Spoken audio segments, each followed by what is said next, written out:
Cul-de-sac, porque al final de cada camino sin salida se esconde una obra maestra.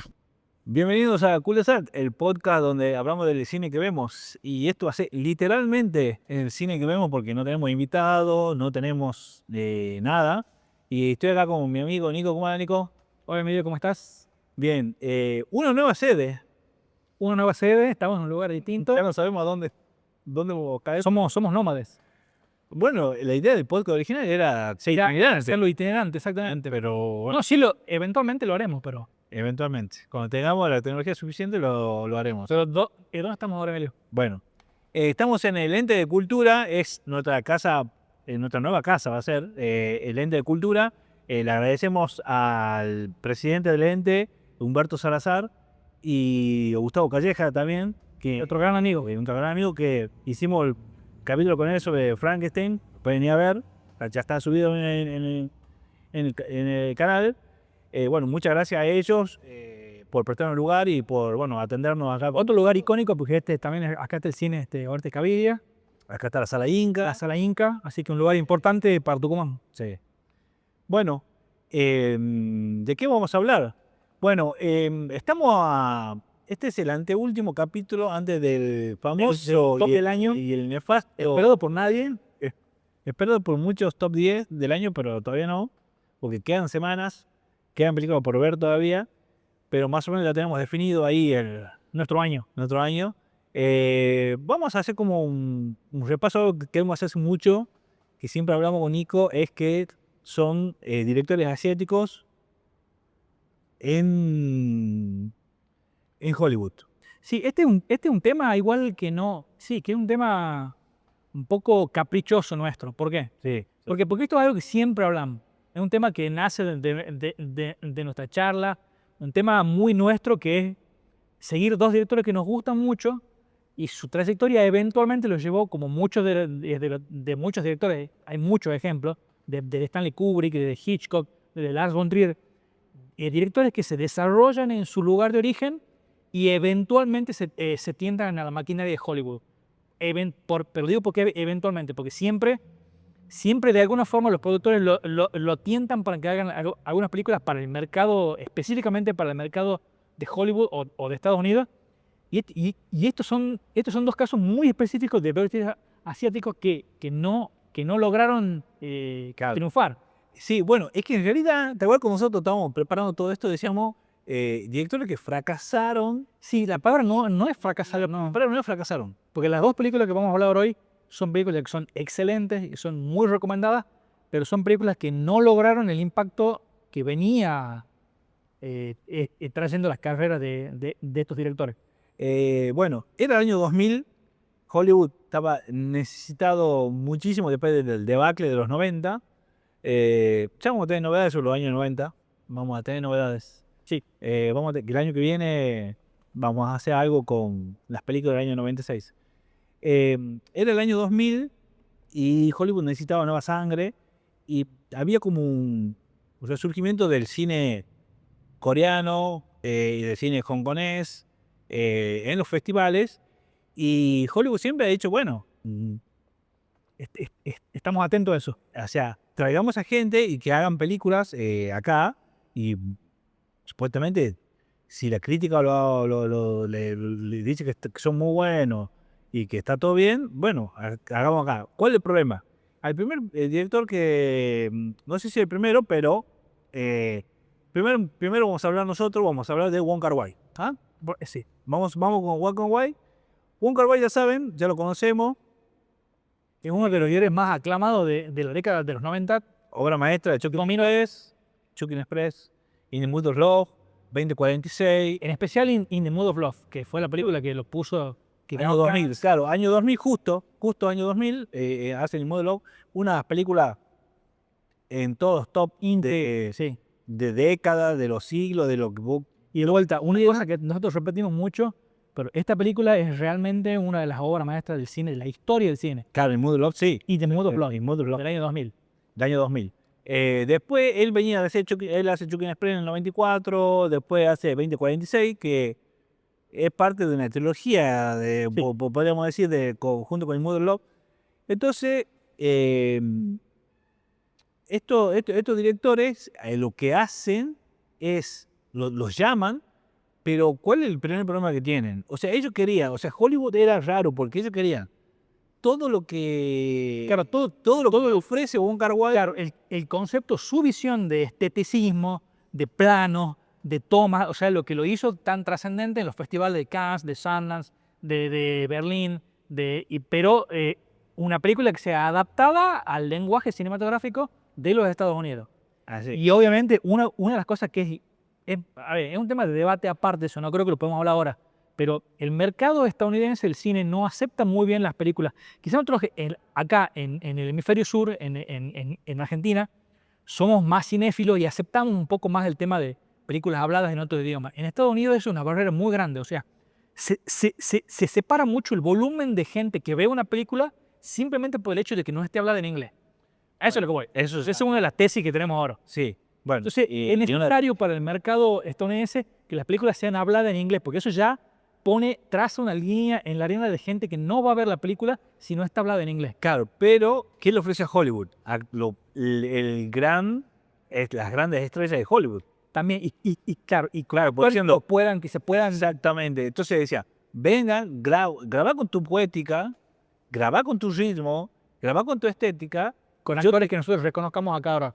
Y exactamente. Sí. Entonces, acá te damos todo. Naomi Watts, te doy todo, te doy la plata, te doy los actores, te doy el Star System y vos grabás. Bueno, Igual, pasaron cosas. lo digo ya mismo, estos dos directores, tanto Park Chan-wook como Bong Joon-ho, son dos directores que hicieron solamente una película en habla inglesa y no volvieron a filmar nunca más en inglés. Pero aparte son directores que son aclamados en la historia del cine, son dos de los directores más geniales que... Vos tiene la trilogía de la venganza. O sea, Bueno, no importa, pero vayamos a Bong Joon-ho. sigamos con Wong Kar-wai. Sí, sigamos con Wong Kar-wai. Bueno, ¿qué pasa con Wong Kar-wai? Wong Kar-wai llega en el 2007, hace Blueberry Nights. My Blueberry Nights, la película que nos trae justamente ahora en tema. Bueno, My Blueberry Nights es una película que está en 3 actos. En cuatro actos. 4 actos. En 3 actos más un epílogo, perdón. Claro. Bueno, lo primero que notamos acá es la elección de la actriz principal. Exactamente. Que Wong Kar-wai de la nada, o sea, pueden elegir cualquier Actriz que tuviera en Hollywood. que tuviera en Hollywood. No, él elige A Nora Jones. a Nora Jones, porque él había visto un videoclip de Nora Jones y le gustaba la Aparte, Nora le Jones, gustaba. el contexto de Nora Jones. Nora Jones en ese momento estaba sacando su disco que la puso en el mapa, que era no me acuerdo el nombre del disco, era Come Away With Me. Pongo la tapa acá. Era una estrella ascendente en la música. Ahora, el equivalente no sé, de Lady Gaga, Claro, estaba en boga, pero al nivel de Adele, de Taylor Swift. Fue una estrella, lo sigue siendo obviamente, pero la elección de la actriz fue muy, muy extraña. De hecho, no tengo ninguna explicación yo para eso, lógica. Claro. Bueno, ¿qué pasa? En ese momento a Blueberry Night la produce Weinstein. Harvey Weinstein, Harvey Weinstein. el director el jefe de Miramax. Bueno, para que inicio, bueno. Para poner contexto, Harvey Weinstein ahora está en prisión casi perpetua por acoso. Sí, un acoso, abuso y todo. Por todo, sí. Una de las personas más nefasta de la historia de Hollywood. Y de la humanidad también. Sí. La cosa es que ¿qué pasaba? Cuando llega Wong Kar-wai, empiezan los problemas. Primero, por la elección de la actriz. Sí. Segundo, Wong Kar-wai tenía una manera de, o sea, la manera de producir cine en Hollywood era totalmente distinta. Entonces, cuando llega Wong Kar-wai y empieza a hablar con todo la producción de Hollywood, o sea, con la producción de Weinstein, dice, che, Wong Kar-wai trabaja sin guión. Claro, primero, ¿qué le pidió el productor? Pasame de qué querés hablar. Pasarme un guión. O sea, Hollywood trabaja con guiones cerrados, bueno, pero son guiones supuestamente cerrados. Claro, es muy difícil que un director tenga una carta, un cheque firmado en blanco y decirle hacer lo que quiera. ¿Sí? Claro. Entonces no tenía guión cerrado, Wong Kar-wai. Había días que... Pero vos sabés que me hizo acordar mucho a la película que... Ahora que vimos la película así, a Nouvelle Vague. y de Godard que de Jean-Luc Godard, escribía ahí. Godard tenía la metodología de tener una idea básica de la película y ir desarrollándola día a día en el set de filmación. Ya Según vamos a hablar de Noel Bag en el top del año. en el top del año. Pero en esa película te muestran cómo filmaba El Godard, proceso. el proceso de filmación de la película al final de la... No, al final, Al final de la escapada, sí. de la escapada. Hacía Sin tarteo. aliento, o sin aliento. Sin aliento, a bout soufflé, bueno, como quieran llamar. A beau soufflé en francés. Igual esto está mal, es pesado, pero sí. No, más Entiendo. no sé Perdón. francés. No, hablamos mal, Emilio. Sí. Hablamos rápido y mal. Entonces, volvamos. Recapitulemos. ¿Qué pasa? Wong Kar-wai no tenía un guión definitivo. Pero Entonces, sí ponía una idea, ¿no? Déjame que vuelva sobre eso. o sea, Wong Kar-wai no tiene un guión definitivo. Eso sumado a que Norah Jones no era una actriz consagrada, como diciendo, bueno, Era una cantante de jazz, ¿sí? claro, decir, dame, yo estudio ahora nomás y ya te hago el papel. No, era una cantante, o sea, no, ni siquiera era la actriz. Entonces, había como un caldo de cultivo ahí, muy complicado. Había días que llegaba Wong Kar-wai y no se grababa nada, o se grababa muy poco. Al mejor estilo de Jean-Luc Godard. Mejor estilo, o sea, o se grababa muy poco. Y los días iban pasando, entonces los niveles de plata, de producción que se iban filmando, o sea, empezaban a aumentar y bueno, los Weinstein decían, escúchame, no es plata infinita, amigo, o sea, hay que filmar, no puedes venir y no filmar nada, o filmar poquito. Entonces, aparte no había guión, y Naomi Watts, Aparte, otra cosa, Wong Kar-wai no habla inglés, bueno, habla solamente en chino. entonces, y ahí teníamos después el problema de Naomi Watts en el caos ese de filmación. Naomi Watts Norah Jones. Norah Jones se quería retirar de la porque diciendo, yo no puedo, No puedo hacer esto. no puedo hacer esto. Bueno, tuvo un montón, la película, la verdad que, Hablé un poco de la película. ver un poco la película. Yo tengo un par de cosas para ver eso. Bueno, hablamos un poco. Yo creo, a ver, primero y principal, sí, todos estos problemas de producción de la película fueron algo que sí se nota que la película sí lo sufre, porque es una película un poco, es difícil de verla, es un poco densa, pero no muy distinta de las cosas que ya venía filmando Claro. Ron Array. A lo que voy es lo siguiente, que la idea o el pitch que él le tiró a los Weinstein para filmarla es que era un episodio más de In the Mood of Love.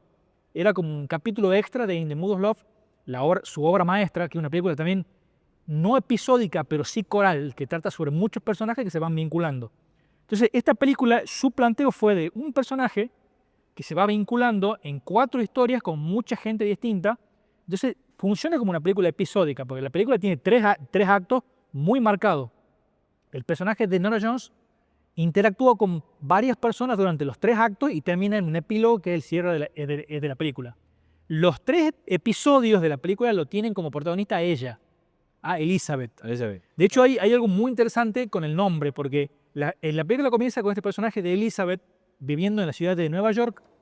Después Elizabeth pasa se muda, y lo explican bien por qué, a Memphis, en Tennessee, en Estados Unidos, y se cambia su nombre, es Lizzie, pero es un derivativo de su propio nombre, que es Elizabeth.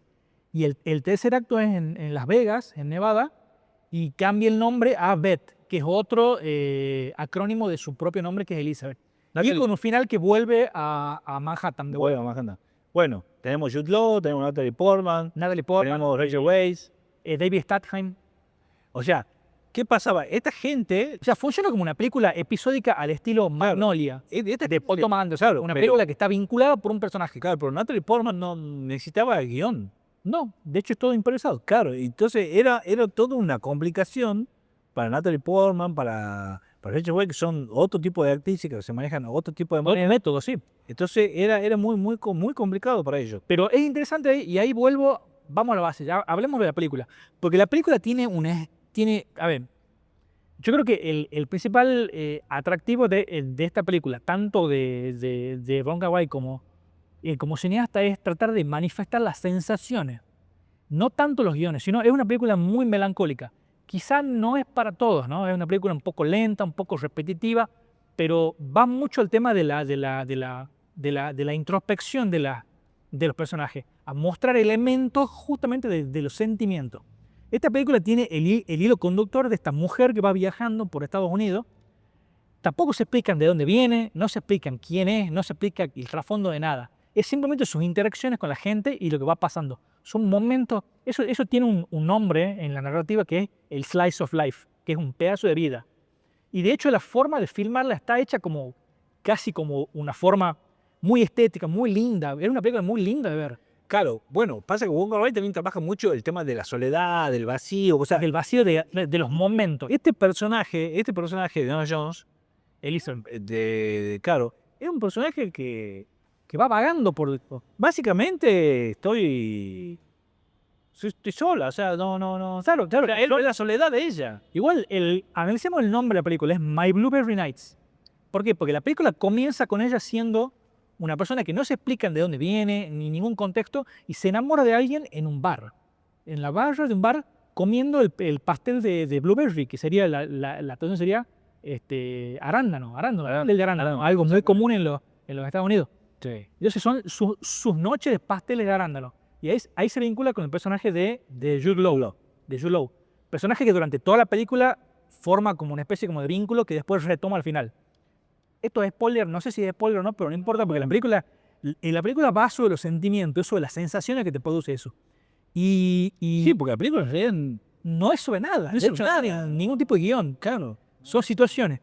Ese personaje, el personaje de Elizabeth, se muda a Memphis y conoce el personaje de Natalie Portman y el personaje del policía de David Strathairn. Sí. Y de vuelta, es interactuar ella y las cosas que van pasando, porque ella ahí pasa a ser mesera, a ella es camarera en Memphis. Y la película, creo que es que no sé si no hay un análisis fijo sobre son sentimientos, son momentos. De hecho, una de las cosas que a mí más me impacta sobre Wong Kar-wai como filma es que él siempre pone la cámara de una forma muy ausente, como si la cámara estuviese obstruida por objetos, como si estuviese espiando a la gente. Claro, más observadora. Observadora. Y que se desarrolle la escena. Eso, y eso igual requiere que vos tengas, vos como espectador, ya una predisposición a sumergirte ahí, porque es un poco áspero el tema de... Sí, yo creo que acá el problema también de Wong Kar-wai fue que no estaba dispuesto él a negociar ciertas cosas. A sus condiciones, claro, narrativa. A su condición narrativa y tuvo mucha presión de los estudios para tratar de hacer una película. Pasa que los estudios tampoco es como que, o sea, quiero que venga a filmar con tu estilo, pero yo te voy a Claro. yo te voy a poner No tiene ningún sentido que vos contrates a alguien que ya tiene una fama de cómo dirijo y igual, tenemos casos bueno, hay muchos casos, podríamos verlo después, sobre directores que tuvieron su etapa de gloria europea o en su lugar de origen y pasaron expresamente a Hollywood. Paul Verhoeven, que hablamos mucho en este canal, David Cronenberg, bueno, David Cronenberg es canadiense, pero tampoco es tan... Pero Paul Verhoeven, David Cronenberg, David Lynch. Sí, bueno, Paul Verhoeven ya le dedicamos no le dedicamos un podcast, pero le dedicamos una partecita del podcast. David Lynch también es un director, si bien es americano, es un director muy raro, pero también tuvo sus oportunidades para hacer películas en Hollywood. Bueno, hay varios ejemplos. Sí, o sea, y yo creo que Wong Kar-wai mantiene claro, yo creo que Wong Kar-wai mantiene sus formas, pero no llega, o sea, entre las complicaciones del estudio, entre la sugerencia del estudio y él tratando de hacer su película a su propio estilo, chocaba todo el tiempo. Y al final la película terminó pasando sin meses, sin gloria. Es una película que nadie la habla, nadie la conoce. Nadie se acuerda, ¿sí? O sea, si vos le decís, no, yo sí la he visto, pero ¿de qué se trata? Y no, bueno, trabajaba en Nora Jones y estaba ahí en un bar. Yo la defiendo a rajatabla, me encanta. Pero es como que es como que quedó a la mitad. Sí. Es como que quedó a la mitad, o sea, como que No trascendió, sí. es como que... De hecho, los mismos críticos, que también fueron lo que lo llevaron a él a ese lugar de panacea cinematográfica, lo defenestraron mucho por esta película. Sí. Sí, fue una película más... Yo creo que hubo más un problema de producción, de cosas y de que el sistema hollywoodense no se pudo ajustar a... en realidad para mí están errados ellos, ¿no? O sea, Sí, para mí también. para mí los productores están errados, o sea, el estudio está errado, o sea, de llamar a alguien y tratar de, o sea, Adaptarlo, sí. o sea, llamo a alguien por un estilo, pero después yo condiciono ese estilo. Seguramente. No tiene sentido. No tiene sentido. Vamos a hacer, Pero sí tengo para cerrar un Sí. pequeño detalle de My Blueberry Nights, es que la música está compuesta por Ray Cooder.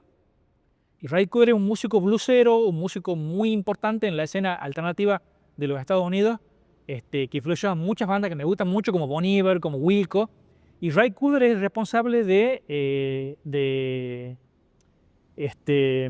el Buena Vista Social Club. bueno. Que bueno, si no lo conocen Movimiento Social Club, pausen el video, escuchen el disco de Buena Vista y vuelvan, porque O vean la película. o vean la película, que es el documental de Wim Wenders, que es sobre un grupo de músicos cubanos que estaban en la total intrascendencia y vuelven a través justamente de Wim Wenders y de Ray Cooder. Y si pueden, vean la obra de teatro también. Pues. Y la obra también está muy buena, y en cualquier recital que vincule al Buena Vista Social Club es magia pura. Sí, no, es Así increíble. que yo destaco que esta película tiene la música original, todo el score de la película es por Ray Cooder. Bien. Bueno, buenísimo. Pasemos al segundo caso, Vamos al segundo caso. que es aún más interesante. No, pero el segundo caso ha sido un delirio. El segundo caso es un poco más Pero, turbio. bueno, yo creo que el segundo caso tiene la buena, o sea, lo que tiene es que Pancha Walk en algún momento pudo conciliar. O sea, con la maquinaria de Hollywood. Se sentó a charlar. Claro, Wong Kar-wai no negoció nada. no negoció nada. De hecho, está bien, ha dicho, bueno, no le gusta mucho, me voy yo, dejo todo ahí, listo. Hagan lo que quieran con la película.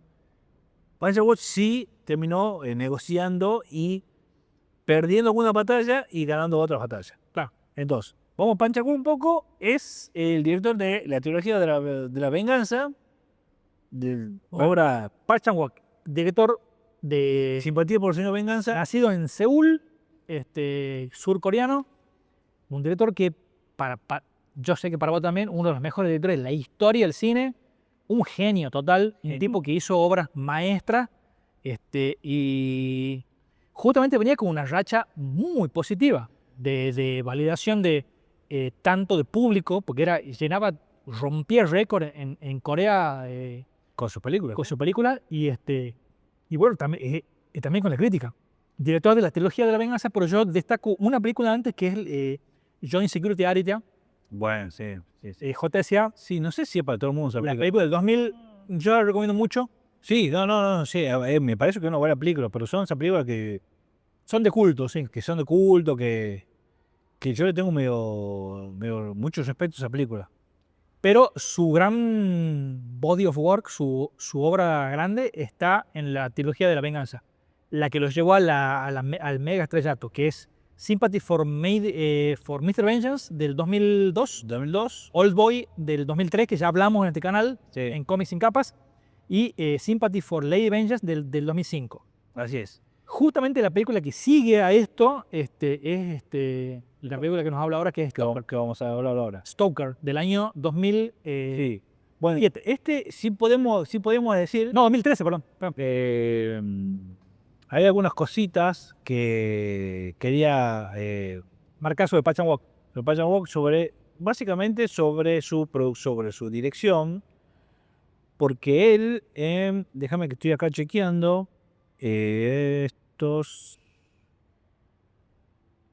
sí, Señora Venganza, después hace Sed de Sangre, The Steelers, buenísimo, sí, sí, excelente. después un corto. Ojo, de vuelta, hago otro disclaimer. Cualquier película de Park Chan-wook es una obra maestra. I Am a Robot, Baton. I Am a Robot, pero otra maravilla total. eso, bueno. Te la pasé en un cine de cine con Sisto, te mando un saludcito. Después de Señor Venganza, en el 2006 él hace la del Cyborg, en el 2009 hace la de Sangre, de Sed de Sangre, Sí. y después hace Lazos Perversos, que le pusieron Lazos Perversos a Stoker. Stoker, sí. Después a él. Bueno, y las películas que siguieron, The Handmaiden en el 2016.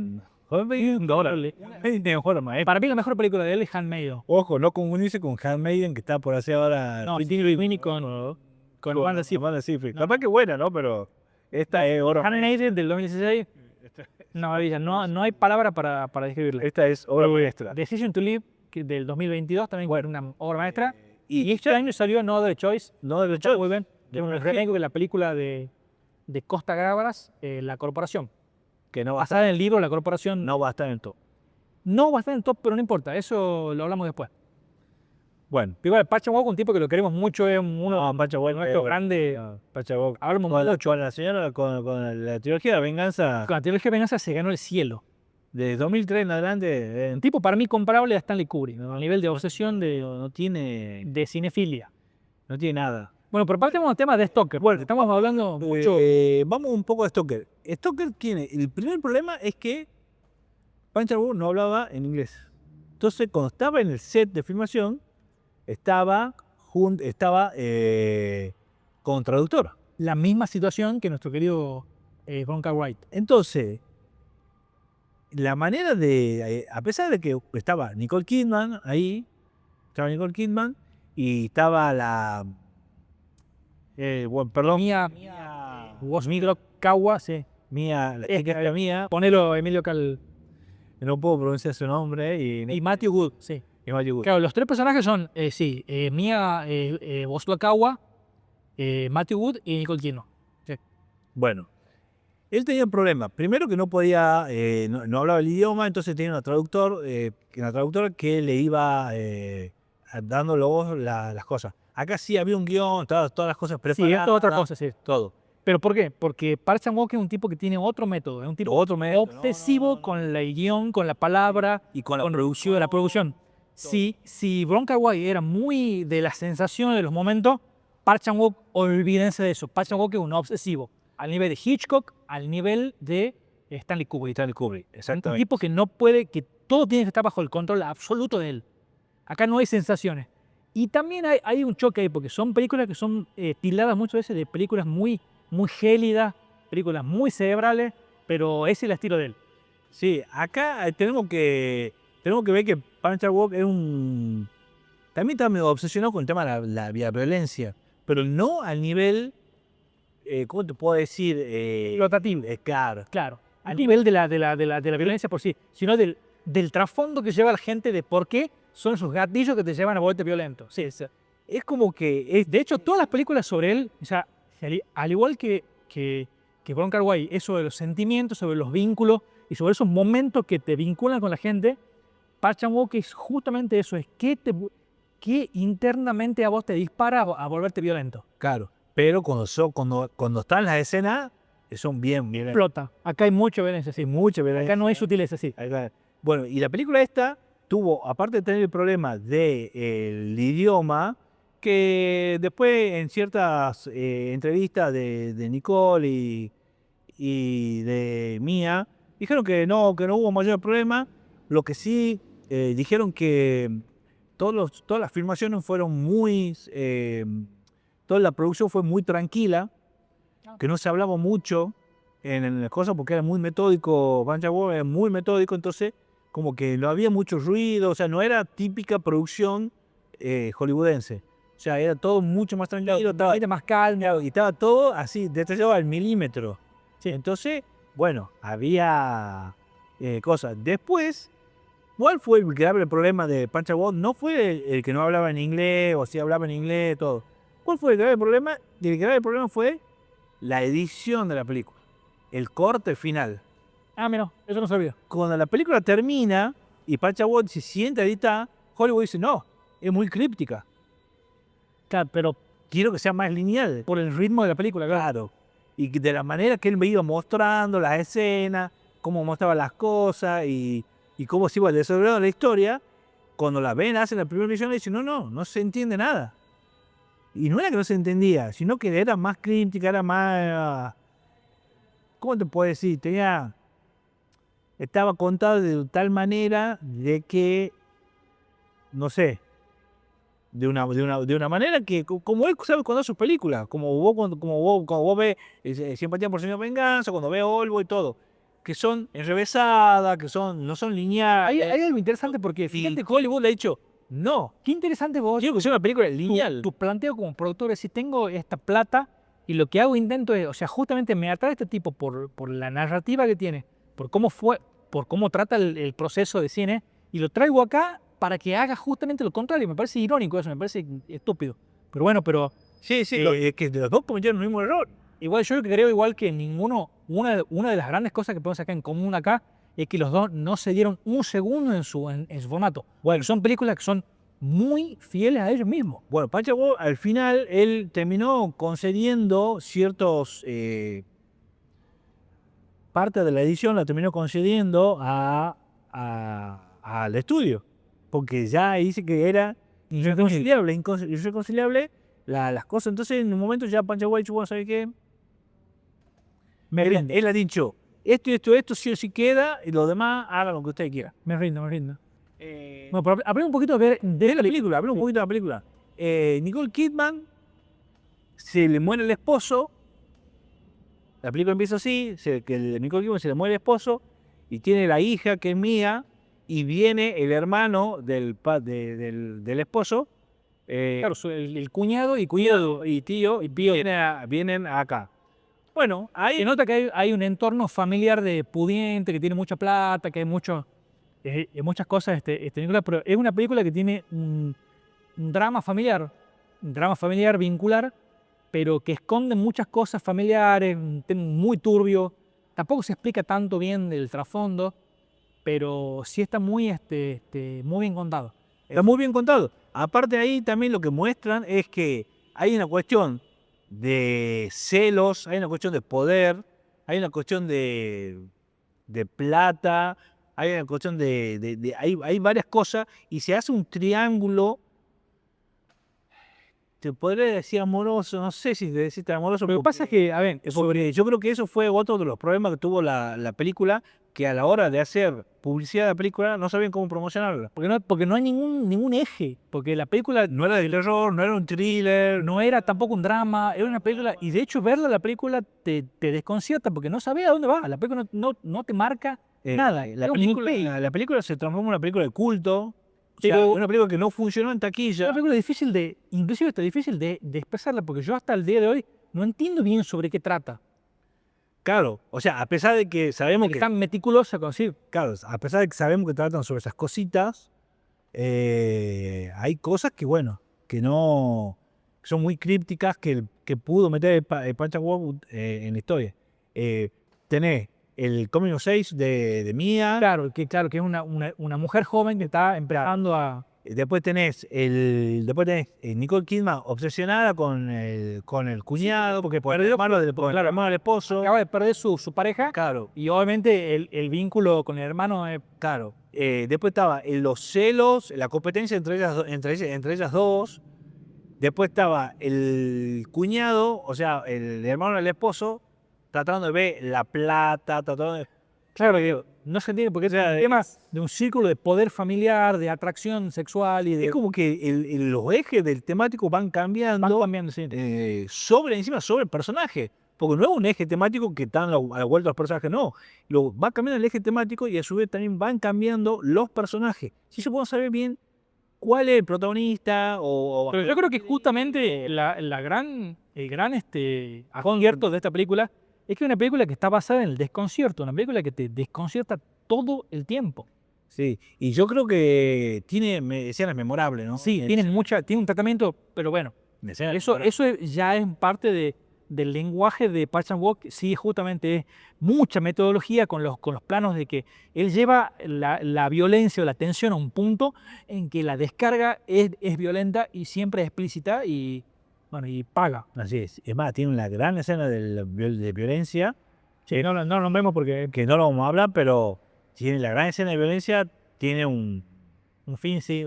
un final totalmente inesperado. Excelente. Porque encima de eso, porque encima a veces, bueno, ahora va a pasar tal cosa, tal cosa, pero después Se va un epílogo que no puedo creer. Pero bueno, Así que podemos cerrar ya con el... podemos ir cerrando, sí. Lo que creo, ¿cuál sería la conclusión de todo esto? Estamos hablando sobre dos tipos que de alguna forma la industria de Hollywood intentó que repliquen la magia o el rayo en la botella, ese de atraparlo, ese es el concepto que siempre digo yo, de atrapar un rayo en una botella, de decir, bueno, repliquemos este fenómeno que está en todo el mundo validado, porque fueron directores que fueron aclamados por sus películas, que obviamente ya son todas clásicos de la historia del cine, y de alguna forma intentar aplicar eso al muy extraño, muy contradictorio y muy siempre cuestionado Hollywood. Y de alguna forma no funcionó porque son películas que fueron olvidadas. No entiendo bien por qué. Para nosotros obviamente que no. Sí, para mí no. Pero bueno, Para mí, justamente este hecho de ahora, de hablar de esta película ahora es revisitarla y que si hay, de alguna forma a alguien le da ganas de verla, que las vean porque quedaron sepultadas en la nada. bueno, para mí, conclusiones finales son malas experiencias que tuvieron estos directores. A mí te digo que la idea sí me gusta. Sí me gusta que Que un director exprese su forma así. un director con mucha, otro mercado. con mucha identidad, vaya y grabe con actores, de otro lado, eso me encanta, ¿entendés? Pero bueno, qué sé yo, pasaron, se ve que no funciona, porque no hay muchos de eso, ¿entendés? No. Porque es difícil que, o no sé que hay casos de que vienen a Hollywood, pero pierden su identidad cuando pasan. Sí. ¿Entendés? Entonces es como que vos decís, bueno, pero ya no es lo mismo, no sé qué, ¿entendés? Si vos ves, qué sé yo, no sé si es tan exacta, pero si vos ves a Alfred Hitchcock cuando filmaba en Inglaterra o cuando filmaba en Estados Unidos, bueno, Pero igual son grandes películas, sí. son grandes películas, pero las películas, o sea, no sé si perdió tanto la identidad, no sé si es un buen ejemplo. Bueno, yo pongo siempre el ejemplo de Paul Verhoeven. Paul Verhoeven, sí, bueno. Y de Lars von Bueno, Paul Verhoeven no perdió. Trier. Y Lars von Trier tampoco. Bueno, Lars von Trier cuando hizo la trilogía americana, Dogville. fue cancelado. Sí. Y no volvió nunca más. O sea, tenía que hacer 3 películas, hizo Dogville y Mad Men Life, y después quedó trunco porque el tercero era Washington y fue cancelado. En otro capítulo leemos. Así que eso no es una buena trilogía Sí, para una frase. una buena trilogía para hablar. Bueno, hasta acá llegamos, gente. Una vez más, le damos gracias a Lente de Cultura, a su director, presidente, perdón, Humberto, a Gustavo, gracias por el lugar. Y bueno, seguramente ya nos vemos para el cierre del año. cierre del año con el top 10 del año 2025. Muchas gracias. Se suscriben, dan like y todas esas cosas. Que nunca decimos, pero Es necesario que se suscriban. gracias por escuchar, gracias por estar siempre. Y bueno, hasta luego.